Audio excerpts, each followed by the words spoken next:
Good afternoon, everyone. Welcome to the first VKC talk of the new series. My name is Gary Fong. I'm a PhD student at the University of British Columbia studying inclusions in diamonds, and I'm hosting this meeting on behalf of the Diamond Exploration Lab at UBC.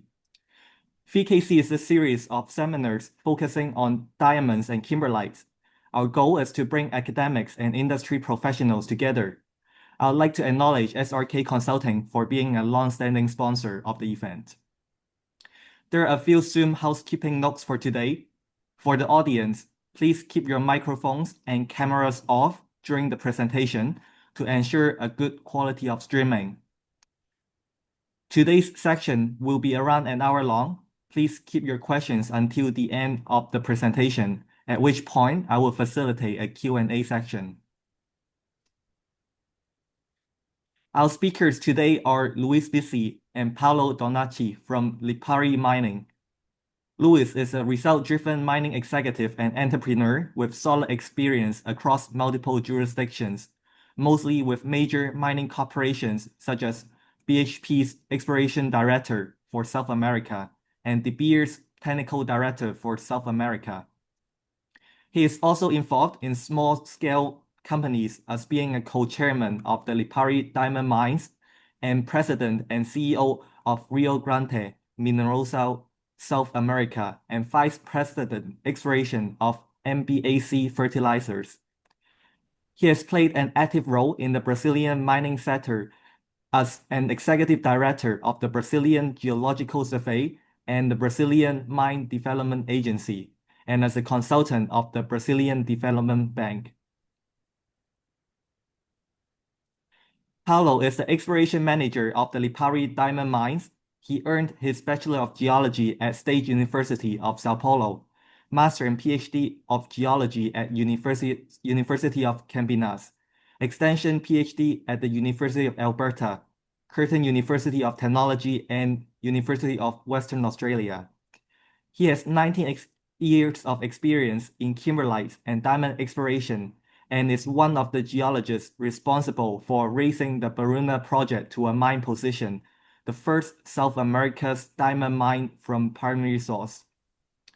During his career, he explored for diamond deposits overseas in Canada and Angola.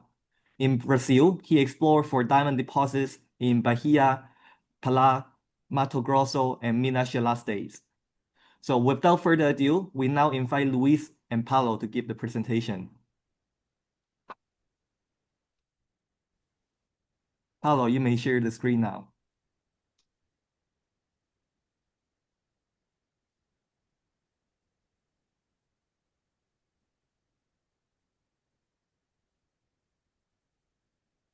Okay, so I think I will kick off. Thank you very much, Maya and Gary, for the invite. Thank you very much, everyone, for attending and for the opportunity to communicate with you and share with you some of the information we have about the Tchitengo project. I will just make a very brief introduction on the tectonic setting and on maybe the processes that we have used to assess the opportunity and how we actually got into the project. Okay, Paulo, if you would be so kind to come to the next slide, please. Okay, so the structure is going to be a bit of tectonic setting. Then I'll pass the ball to Paulo, who is going to cover details on the company, on the project, the local geological setting of the diamond occurrences over there, the Tchiuzo Kimberlite, which is the most advanced prospect we have in the property. And then we'll jump into questions and answers. The next one, please. Well, believe it or not, this project has started with target selection. Target selection, we have used the very traditional information that all diamond geologists use. So the first one is lithospheric thickness map. Okay, so when you look at Africa, and Africa is in many senses the elephant country here. You look at the Congo Craton or the Kasai Craton within the Congo Shield, as some people would prefer. okay, is it gets as thick a lithospheric layer as possible. Okay, and this is something that always strikes us as geological, as professional geos, as being a bona fide terrain in order to work on that. So we tried to gather more information about this part of the world. Geologically speaking, there are a fair bit of information. We are going to share some of you in the next slide. But one important aspect in here is that most of the craton is covered by the Congo Basin, which is a very thick sedimentary sequence. This sedimentary sequence not only protected the central area of the craton from erosion, but it also protected it from exploration. Okay, so we targeted on a systematic basis the outskirts of the sedimentary cover within or on top of the craton area. So the next one, please. So what we've got are some very public domain basic information. So the protolith age over there we have from the area, we have some very old zircon dates, 3.4 to 3.6, and there is overprinting at 3.25, okay, some lateral accretion. As you move to the southwest, which is also in Angola, you start having lateral accretion at 2.7 and 1.2 and then 0.5 giga years. So it's a classic example of an Archean Craton that has grown laterally by lateral accretion. The hafnium isotopes in the zircons from the Luembo area, this is just to the west of our area. It corroborates the 3.6 gigaannum and 2.9 to 2.5 reworking. Okay, so the low hafnium isotope ratios, it suggests a very old crust. So everything seems to make sense in terms of the protolith age and the limited amount of reworking that this area has suffered. There have been some good clinopyroxene garnet geothermal barometry done by people like Cosman et al. Okay, they're suggesting a diamond formation at decent temperatures, about 6 gigapascal, and nitron gen aggregation thermometry yields residence temperatures between 1,000 and 1,280. So both the geophysics and the integrated geothermal barometry, they indicate it's a good bona fide ground for diamonds.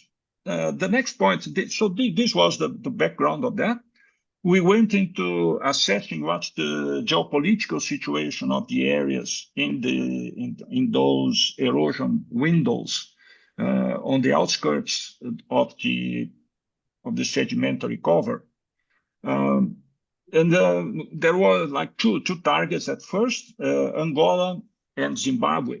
Okay, and we, as a small company, we both of these jurisdictions had some challenges at the time. As a very small corporation, we were a target both of them, tried to get our options in place, and we used the first mover approach. Okay, so we've invested and got options to ground in Zimbabwe, and we've invested and got options to develop in Angola. Both of these places, as anticipated, they had some significant changes. Political changes. The changes in Angola were very successful, and they actually imposed a new scenario, completely new scenario, and they managed to get our prospect in place. We have been discussing these prospects with the Angolan government since 2015, and then by 2019 we managed to get the license we wanted, the exploration license. Okay, so it's a concession. Unfortunately, our efforts in Zimbabwe didn't produce any material results. we've lost 100% of our investments, and our efforts over there were fruitless, and nothing to do with geology, but just the country politics. Okay, so in 2019, we've managed to get the concession. We've associated ourselves with a local company called Somipa.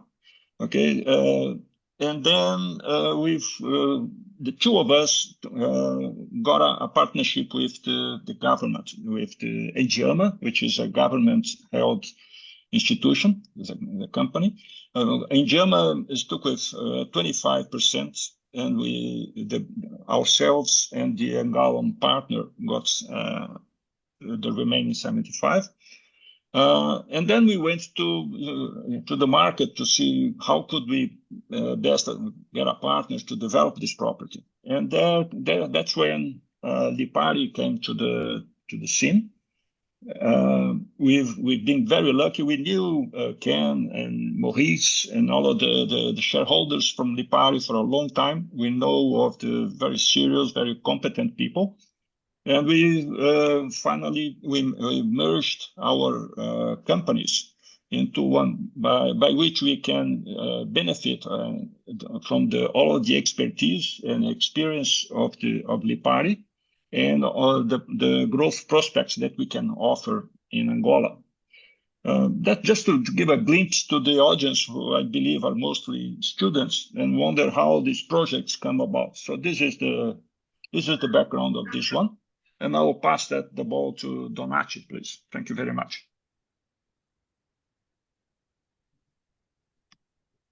Okay. Thanks for the invitation again, and thanks for the audience to come. Okay, I will talk a little bit about Lipari mining and the two projects and the two main projects. Lipari is a natural diamond producer from its Brauna mine in the state of Bahia, Brazil. So far, we produced 1.26 million carats of diamonds, generating $228 million in revenue so far. We started in 2016, June 2016, and the construction cost was $65 million. The life of mine has been extended by a transition to open pit mine to underground operation.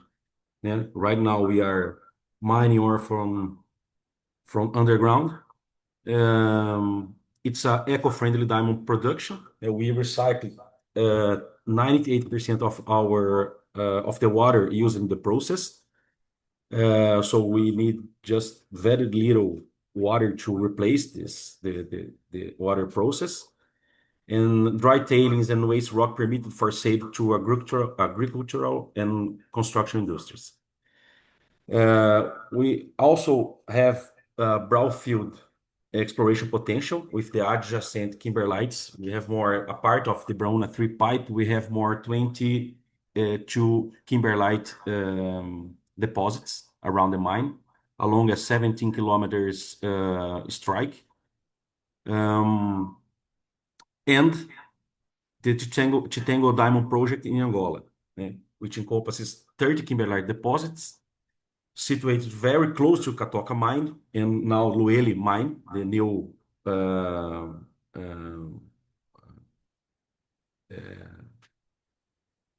mine in Angola, world-class mine in Angola. The feasibility stage Tchiuzo Kimberlite is the most advanced of the 30 kimberlites. We have one more, the TG38. I will talk later about this. And we have a reported mineral resource containing 23.3 million carats of extractable diamonds and projected production of 1.4 million carats per year for 14 years. The new mineral resource statement produced in 2025 in a bulk sample program will lead to an update feasibility study. Sorry. So yeah, this is the map showing the 30 kimberlite occurrence. Just talking about the concession, that Bizzi mentioned. The Tchitengo Concession, it's comprise consolidated areas that were previously explored by Alrosa, Catoca, and BHP. Yeah. So this area in blue was developed by Catoca in Alrosa. They spent their 35.6 million in exploration. And these two areas here, the big two areas here, were explored by BHP, and they spent their $25 million from 2005 to 2009. So the majority of the kimberlite were discovered by BHP. The remaining 29 kimberlites were discovered by BHP, and Tchiuzo was discovered by Catoca and Alrosa, Catoca Rosa.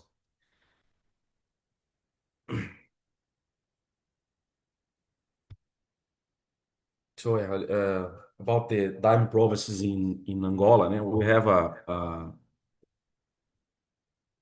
occurrence of kimberlite cluster along a huge kimberlite clusters along the Lucapa corridor, which is a huge corridor with 50 to 150 kilometers wide and 1.2 thousand kilometers long, trending northeast. So we have primary diamond producers in north east part of Catoca of Angola shield. Also, diamonds in placers close to the primary source as well, and also spread in sediments. More diamond spread in sediments along the country. So we have basically this location of the reported diamond occurrence in Angola. In terms of geology, the kimberlite geology of the pipes, this is the general section of the Angolan kimberlites. This is the example of Catoca, which is composed by a crater zone filled by sediments and a mixture of kimberlite tuffs and sediments, and then a diatreme zone composed of tuphsitic kimberlite and tuphsitic kimberlite breccias with late-stage coherent kimberlite intrusions in the center of the pipe. And this is basically what happens in Angola. So here's the Tchitengo project location, in the northeast of Angola. So it's located in the heart of Angola's primary diamond district, close to Saurimo city, and considered one of the most prospective regions of diamonds in the world. Now, we are 35 kilometers north of the world-class Luele mine. Luele is here. Tchitengo is here. Tchiuzo Kimberlite is here.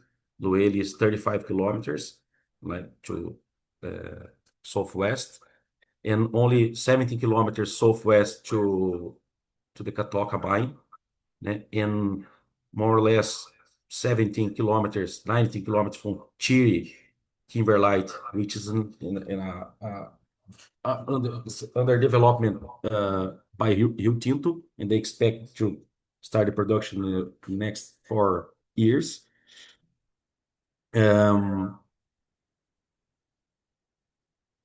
So yeah, Tchiuzo Kimberlite, the Tchitengo project, lies in the northeast part of the Lucapa structure, as I said. So this structure facilitates the emplacement of the kimberlites in this northeast-southwest fault system during the early Cretaceous from 123 to 100 million years ago. The age of the Tchiuzo is about 121 million years, very close to Catoca, 118 million years. They are very, very close. The Tchiuzo in the Tchitengo project, kimberlites intruded the Kasai Craton.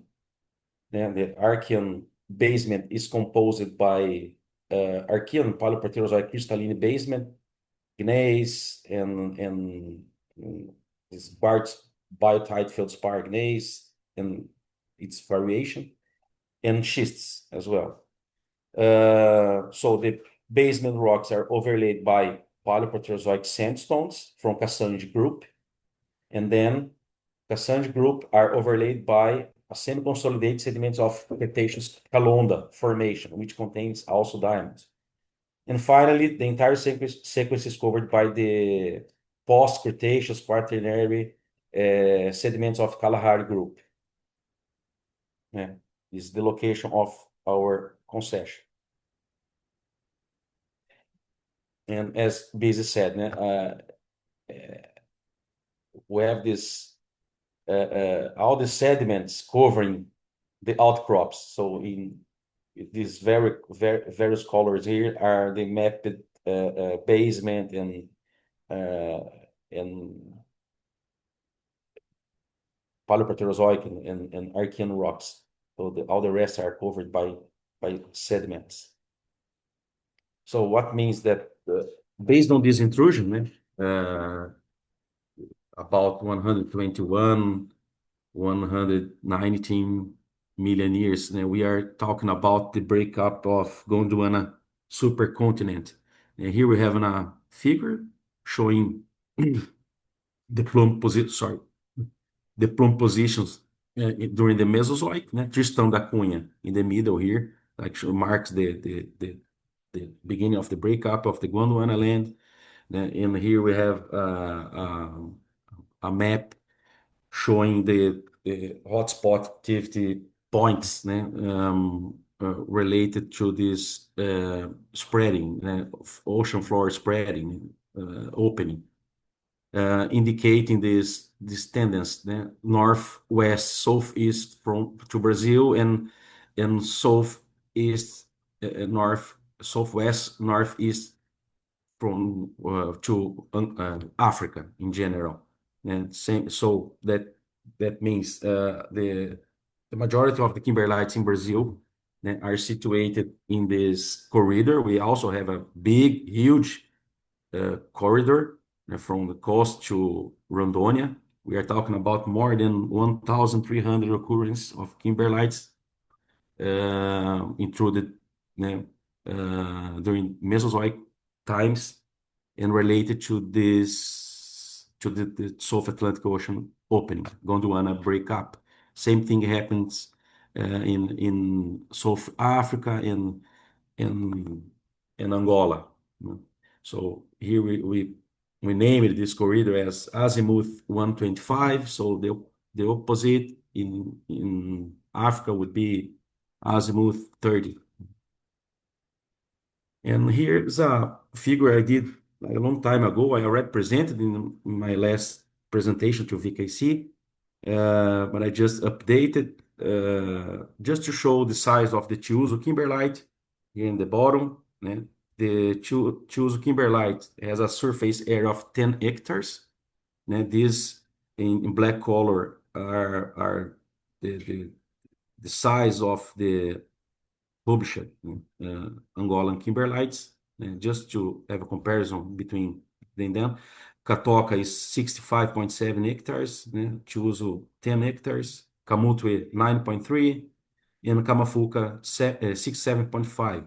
And here we have our Bruna with 2 hectares in Brazil, just for comparison. All the others are South African kimberlites, Botswana kimberlites, Canadian kimberlites, Brazilian kimberlites, and so on, the Russian kimberlites. just for curiosity. So talking about the exploration history of the Tchiuzo Kimberlite.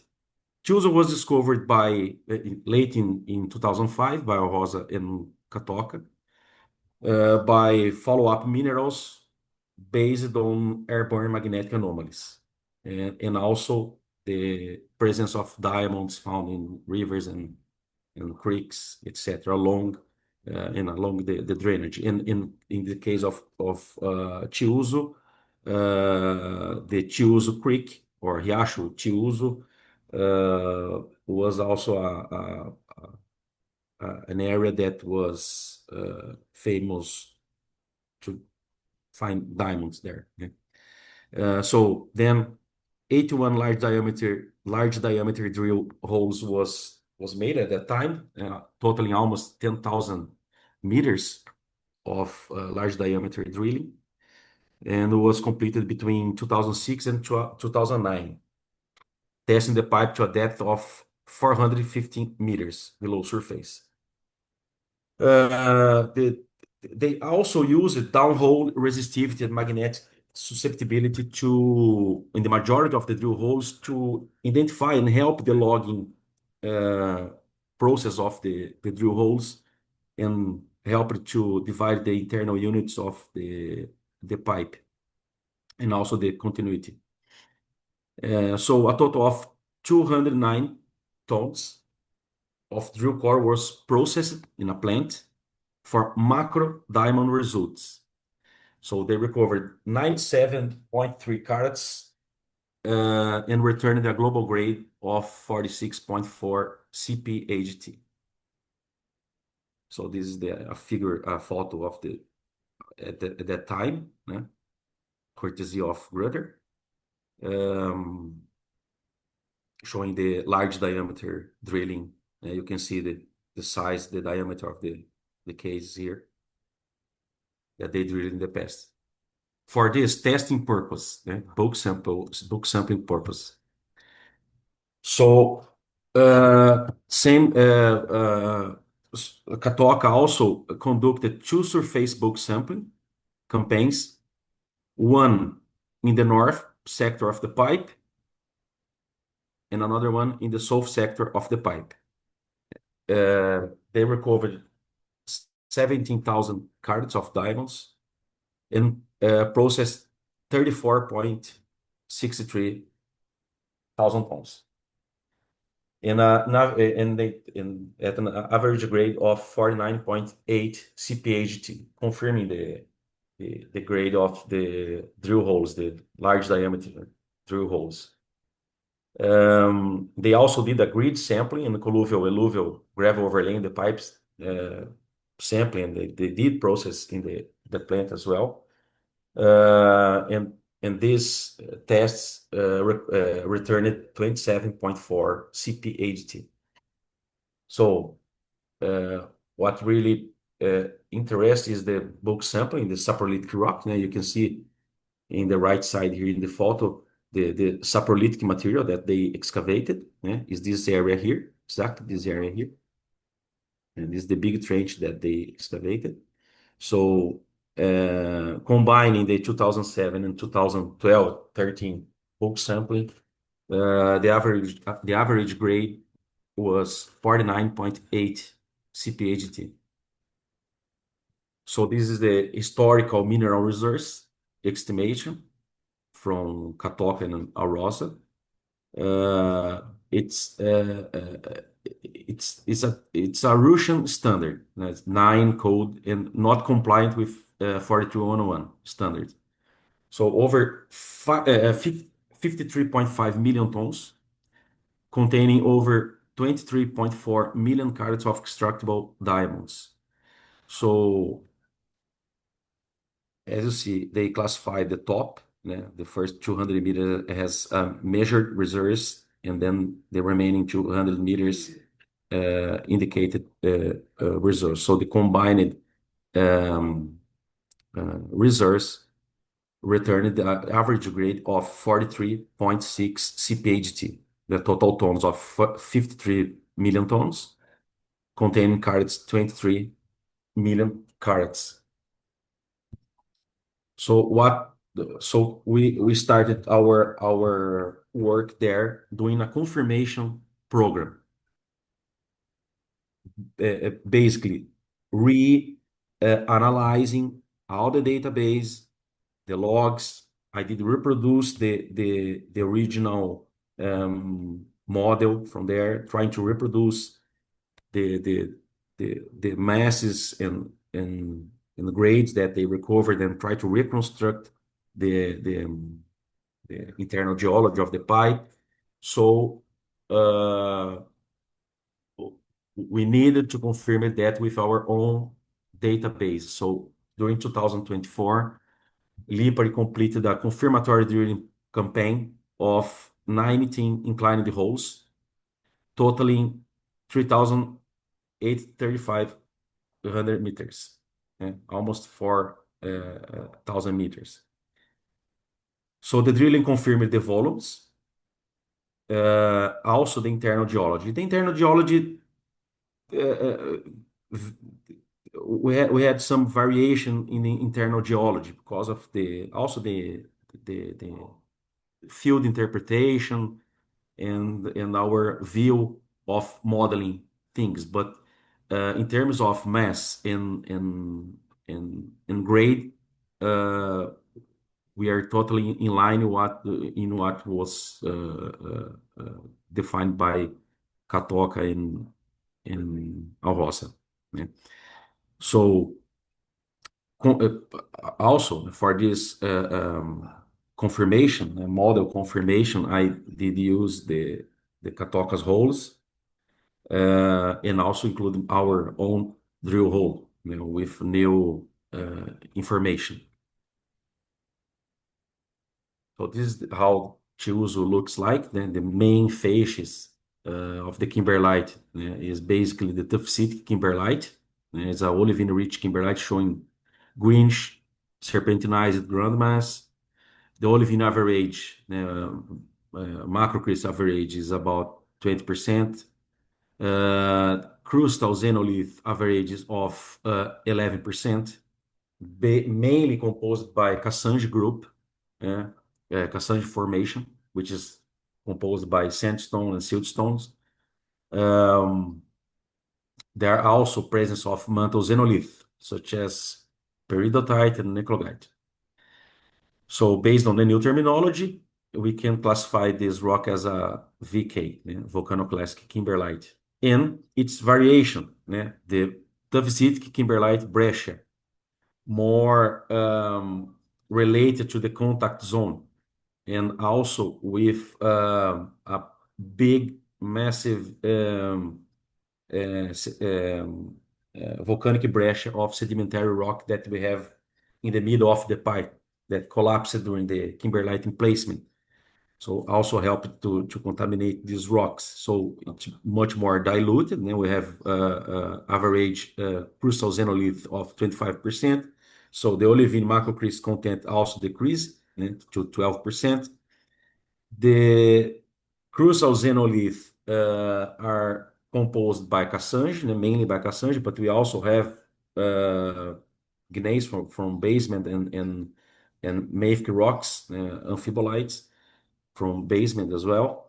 And the mantle xenolith still peridotite and eclogite. And based on the new terminology, we can classify as a VKX, VKXX, or sometimes VKX, the triple X, depending on the sector of the pipe we are talking about. So apart these two main facies, we have the section, the entire section of the variance of the rocks. We have the lateritic soil, transition to a saprolitic kimberlite, this greenish altered saprolitic material.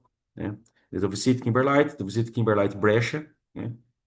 The volcanic breccia of sedimentary rocks. This is a big breccia of sedimentary block that collapsed inside the pipe. Just a note, we are talking about a diatreme zone. We don't have a resedimented material at the top, so all the crater was gone by erosion, different than Catoca. The Catoca is still preserved. The the crater zone. But Tchiuzo, we are talking about the upper part of the diatreme zone with this big sedimentary breccia collapsed in the middle. And this zenotooth breccia, which is a mixture of these sediments with kimberlitic material, but restricted to the contact of this big, massive block in the middle. I'll show in the model in the next slides.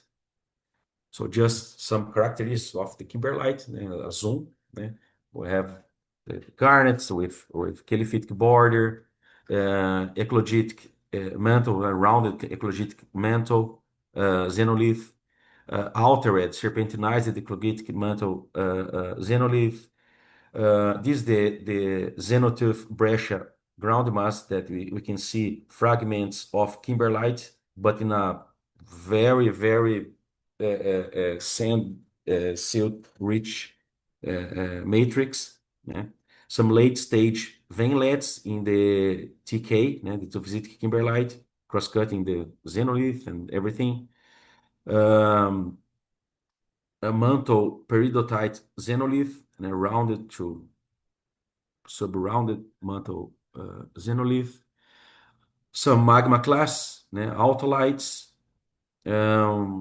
eumenites, macrocris, megacris, eclogitic garnet with caliphytic border, some cumulates of phlogopite, indicating a metasomatic character of the magma as well, some late stage fluidization.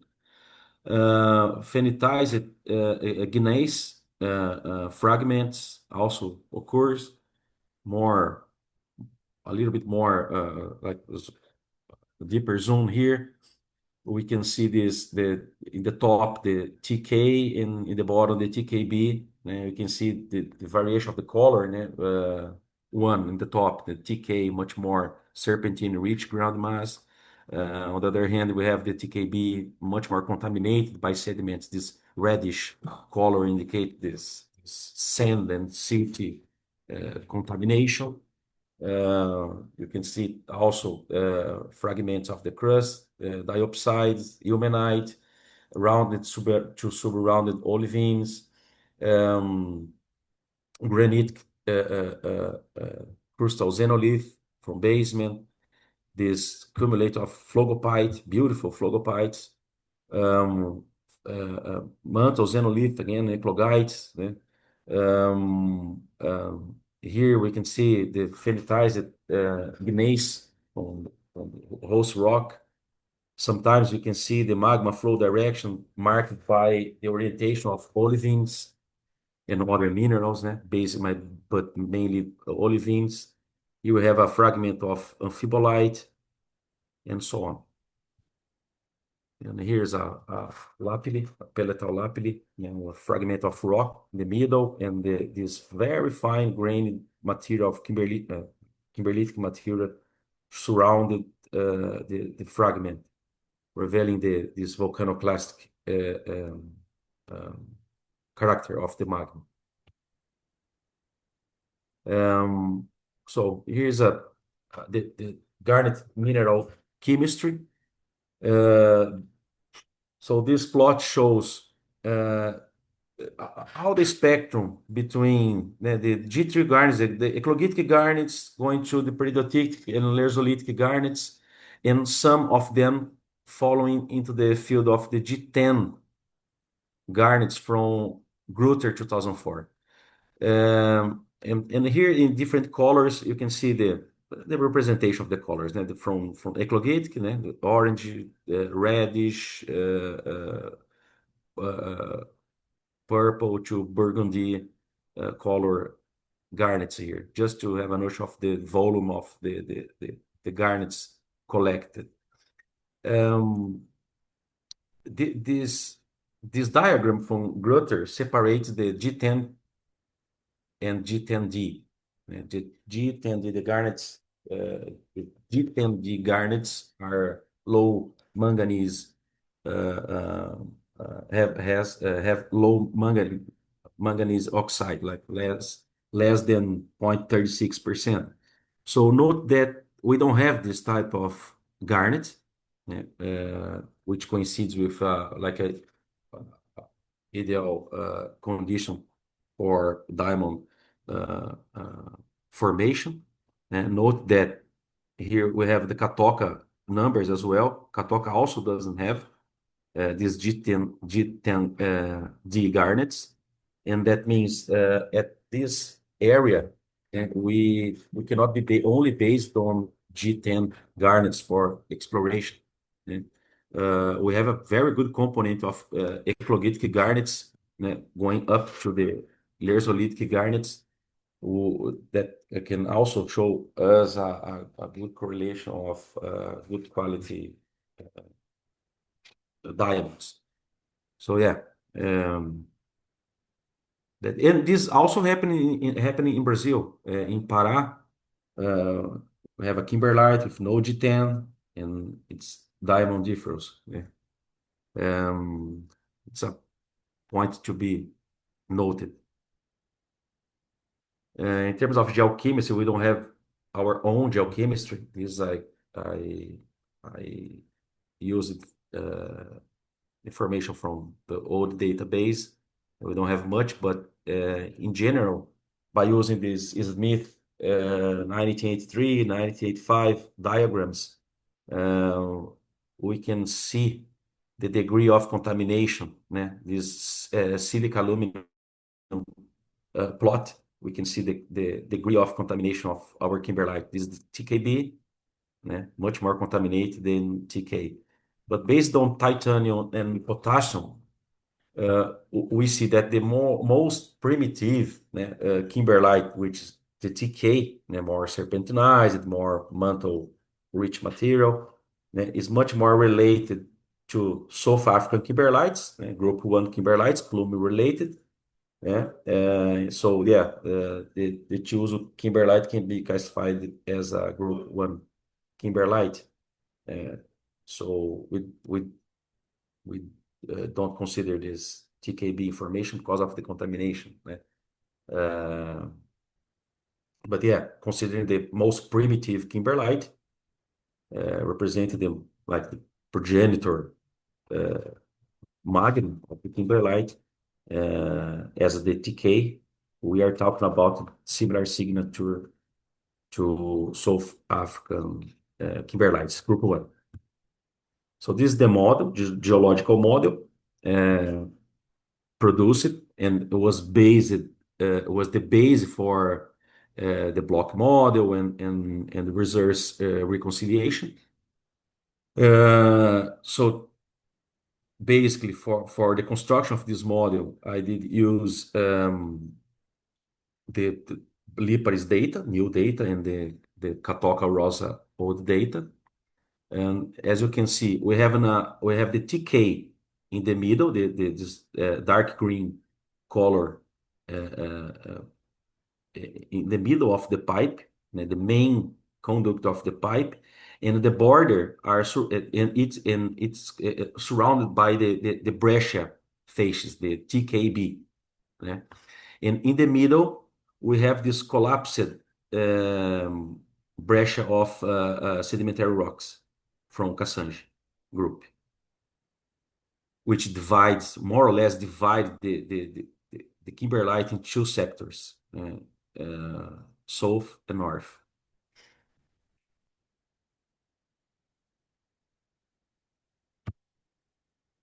So this is the resource model made by Z-Star Mineral Consultants, and we are talking about a indicated resource until the 608 elevation. We are talking about 210 meters below surface, and the remaining 150 meters was classified as inferred resource. So ended up with indicated resource of 32 million tons at 46 CPHT, returning 14 million tons of diamonds, carats, sorry. And the inferred resource of 22 million tons at a grade of 38 cphT, returning 8.5 million carats. So indicated plus inferred resources, we're talking about 54 million tons of ore at a grade of 42 cphT, returning 23 million carats. The next step of exploration, we are, as Bizzi said, we acquired a plant from the peers that's coming from Canada. It's a experimental plant, a bulk sample plant of capacity of 5 tons per hour DMS. That is in its way to Angola for testing. The idea is to reproduce the 2 trench that Catoca and Luele did in the past. This is the representation of the trench that we want to excavate and recover 5,000 tons of ore from each trench, totaling 10,000 tons. And the idea is recover more than at least up to 5,000 carats of diamonds to determine the current market value of potential production. So, and prove the bulk sample results, past bulk sample results. Also, the idea, the plan is to develop a large diameter drilling to test the pipe along the strike of the rock in north, west, southeast, in the 2 main sectors, north and south. The idea is to drill 4 drill holes to a depth of 200 meters and recover approximately 600 tons for testing in the plant. And this will allow us grade projection to depths and reevaluate our reserves. That's it. Thank you. Obrigado.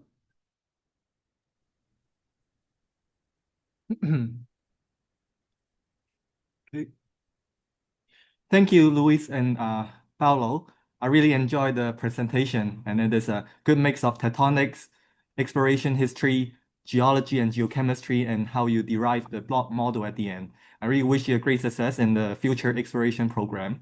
And now we have 10 to 15 minutes for the Q&A section. Feel free to turn on the microphone and ask a question in the chat box. The floor is open.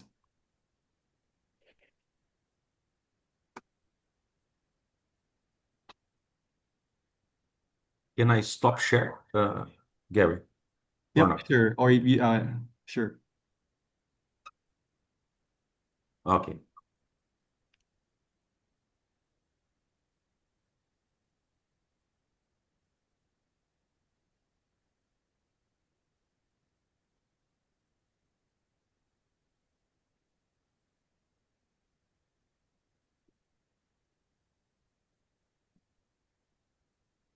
Unmute your audio. Hey, Paulo, can you hear me? I can see. Yeah, good job with that presentation. Lots Thank of fun in you. Angola. Good to see you again. No, fantastic rocks. Hey, Paulo, I was a little bit in and out of your presentation there, but did you give us any information with respect to the actual value of the diamonds? Just a second. Like dollar per carat. Oh, Bizzi. Sorry, The evaluation, Yeah. evaluation of dollar per carat based on the previous evaluation, was we have There is a big Six- question about that, okay? And the system of valuation in Angola at the time of the testing was a bit cumbersome. So that's the main reason why we are going for the plant. So I think it would be premature for us to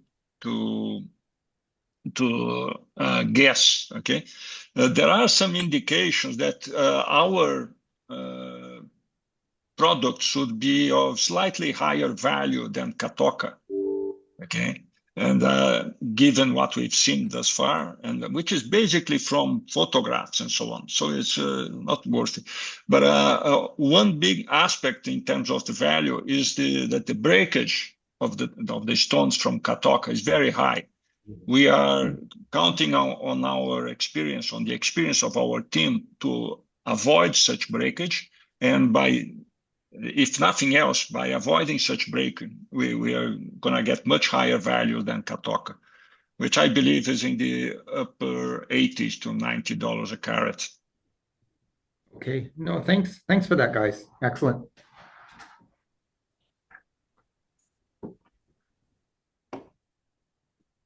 Yeah, can I follow up on that question?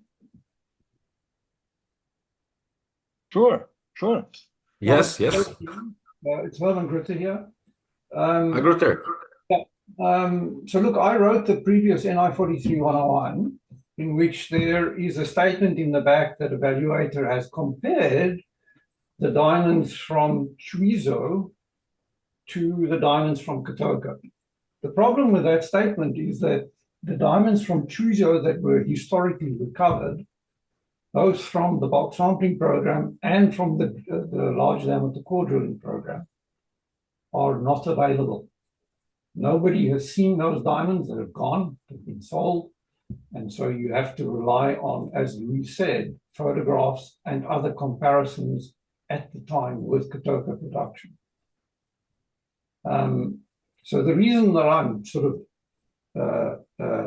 regurgitating this information is it because it becomes relevant relative to the recent resource that was declared by Z-Star.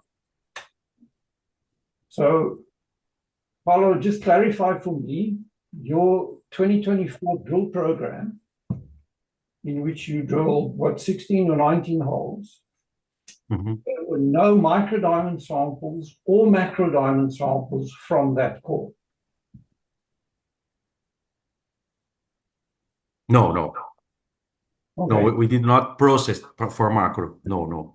So when you say you verified the Elrosa model, the historic Elrosa model, what you're saying is you verified the geological aspects of that model. Yes, size, continuity, and internal geology. Yes, and volume.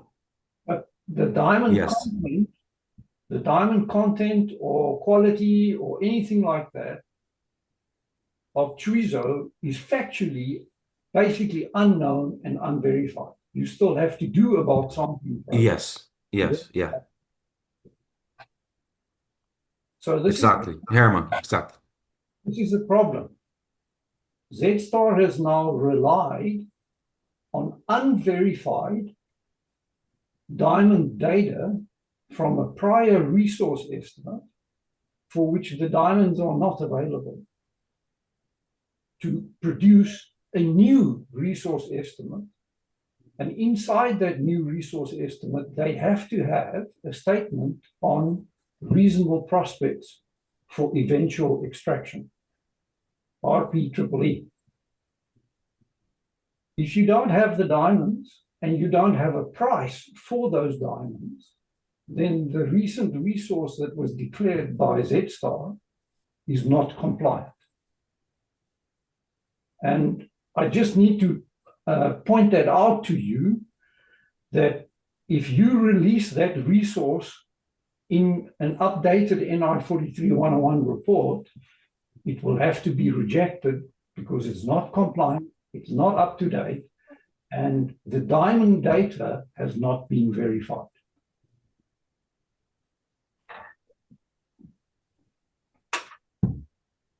Okay, point taken.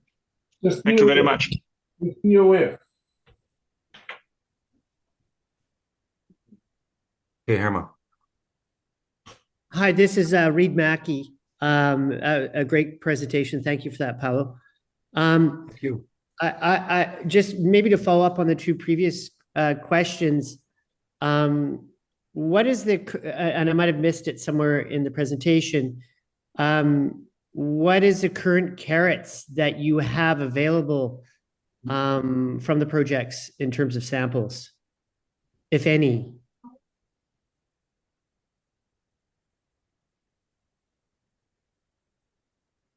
In terms of parcels, Yeah, just carat weight.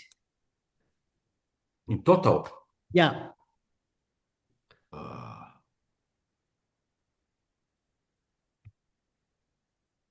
a second. Sorry, Reed, I'll just jump in here. So they have extracted carats in the past, but all of the carats that have been extracted from this particular pipe, Tchiuzo, are not available. Okay, so there's no carats currently in stock from the sampling. Those carats have gone missing. They're gone. And even from the 2024 drill, your 16 to 19 holes, No, no diamonds extracted from those? There was no. There were no micro diamonds and no macro diamonds from that program. Okay, and any diamonds previous are no longer available, correct? It's a material constraint about how to bring this resource to compliance. The fact that those diamonds are not available. I recognize that constraint, Herman, and I was trying to think if there was any carat weights available of actual diamonds that could be looked at to try to at least begin the process of inferring a diamond valuation, obviously on scant data, but just to start. Yeah, actually, just a comment. We actually, after quite a few different attempts, we managed to get access to one of the historical packages. Okay, but the package was incomplete, and we are not confident of the. Well, we don't consider the package to be representative. Okay, but we confirm that some of the stones that were recovered over there are good quality. Okay, what we saw is a good indication that the data reported by Catoca is bona fide. Okay, but we can't rely on this information.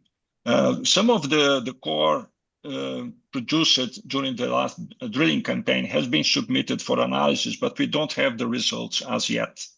Okay, so at this moment in time, Herman is absolutely correct. Okay, we cannot rely on the diamond information we have, and that's the main reason why we're going for the plant to have some 5,000 carats to assess. Okay. Understood, Luiz. That's super helpful from my perspective. As a person more involved on the diamond valuation and sales side of things, I'm always eager to see the rough diamonds when they come out of a new project in any form, whether it's representative or not.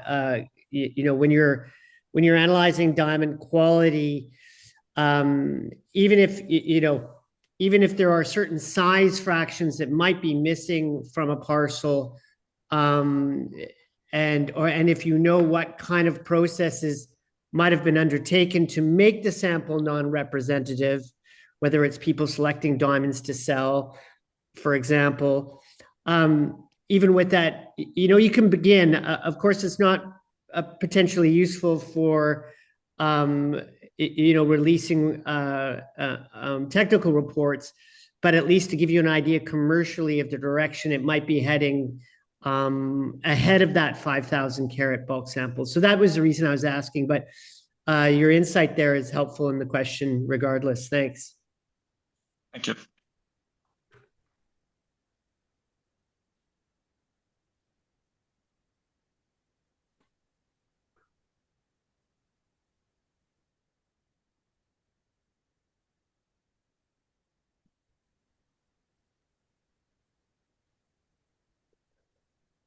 May I ask a question, Paulo?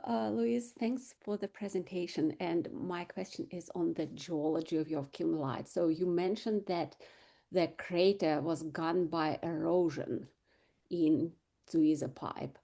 And but we also know that Catoca is only 30 kilometers away, where you have the crater still intact. So why do you think there is such a drastic difference in the erosion level? Or could it be not the erosion, but instead the difference in the kimberlite geology? Yeah, it's a hard question. Maybe the size of the crater of Tchiuzo was like thinner than Catoca, né? Different. No, and we are talking about 3 million years of difference in a tropical environment. Maybe I don't know. Uh, we have lots of diamonds in the river around. Yeah, probably the primary source. Okay, we have more kimberlites around, but Tchiuzo is one of the biggest pipe that we have in the property, and one of the source of these diamonds in the river, Chicapa, né, which is a big river there, is it can be related to the erosion of the Tchiuzo Kimberlite, but it can be also related to the geology itself. Yeah. I don't know if 300 million years is enough at that environment to erode like all the crater, if the crater is the same size of Catoca's pipe. Yeah. For example, here in Brauna, we are in the root zone of the kimberlite, and so maybe more than 1,000 meters were eroded, but the kimberlite here is 642 million years, Neoproterozoic, so it's too old. Yeah, it's a hard question. Thank you. Yeah, I think what we see when you're assessing the area is a lot of new tectonic movement. Okay, so it's not only the question of lateral movement in the east-west, but also in the up north. When you go to some of these prospects held by De Beers and other companies over there, you've got you lead from our area with a 0 cover to a 100-meter cover over there. Okay, and some of our kimberlites, we have 40 meters of Kalahari sand on it within a 15-meter distance. So that's a lot of vertical movements. Then after the emplacement, there was the Lunda formation, which is very significant economically and morphologically. Okay, so I think during these all this uplifting, the development of all of the crack propagation during the opening of the margin, and the development of the Lunda formation, there was a marked erosion everywhere. So I think this assessment of a positive erosion as opposed to a different emplacement is probably adequate. Okay, we don't have any factual information, any efficient track analysis or anything like that, but just the observation, it makes more sense to think of vertical erosion than different emplacement or different amounts of water that could have impacted on phreatomagmatism or anything like that.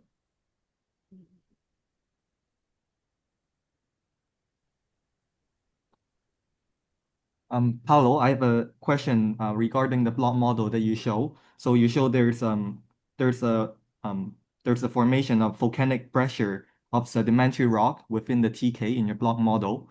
So that looks like a weird position to me. So I just wonder for the volcanic pressure of those sedimentary rock, first, do they have diamond potential? And second, how are they emplaced within the TK? In the test from Aurosa and Catoca, they recovered some diamonds on this unit. So it's a low-grade unit because it's also cross-cut by the not cross, yeah, cross-cut by kimberlite dikes in the middle, and also mixtured with kimberlitic material. So there are diamonds there as well, but it's low grade, very low grade. So this should be treated as a low grade, and when we start the mine, this should be stocked as a low grade stockpile. Because in the middle, we need to take that off anyway. It's in the middle of the way, so it need to be excavated.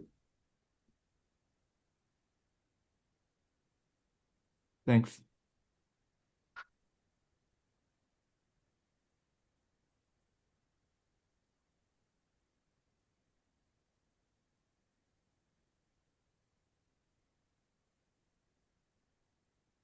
Okay, do we have more questions from the audience? Just a quick, Tom McCandless here, Luis, Paulo, good to see you. Hello. Can you comment on your future time frame for your plans and for the eventual extraction of the diamonds, and or do you have a good handle on that, or is it still up in the air? I'm just curious about when you'll actually have a parcel of diamonds to look at.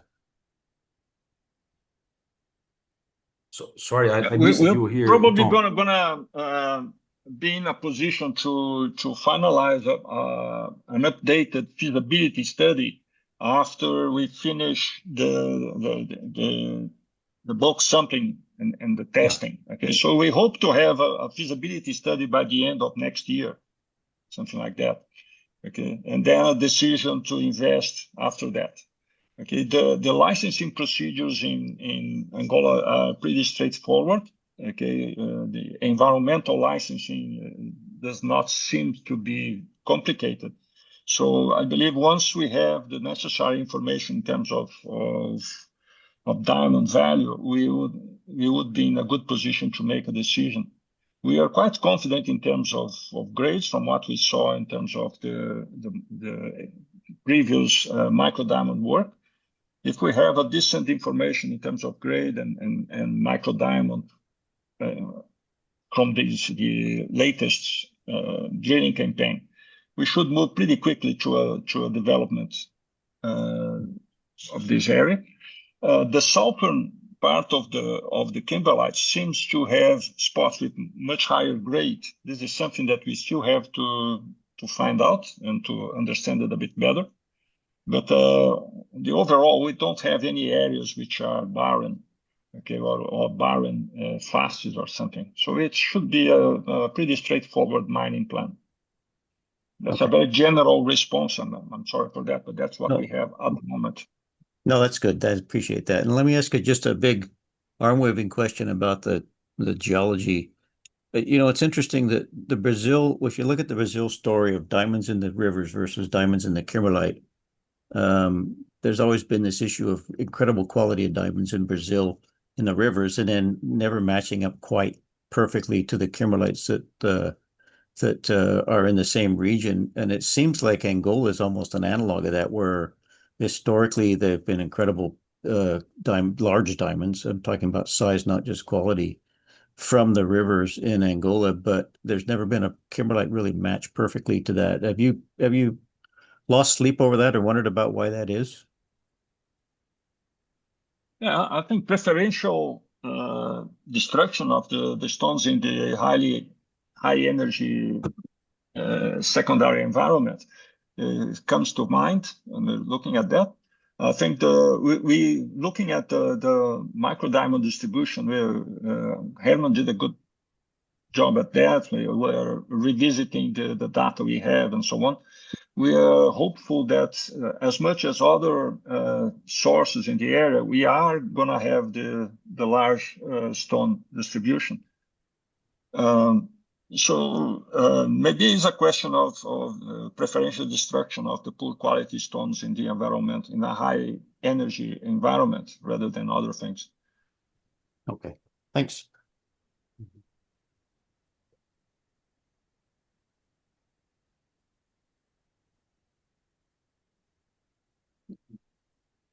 Okay, so if there's no more question, this is the end of today's section. Thank you, Luiz and Paulo, again for the presentation, and thank you everyone for attending.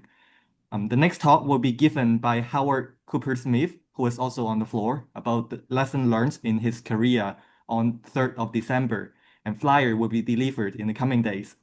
If you have more questions regarding today's talk, you're welcome to stay behind for a chat. Or if you have no question, you're still welcome to stay behind for a chat.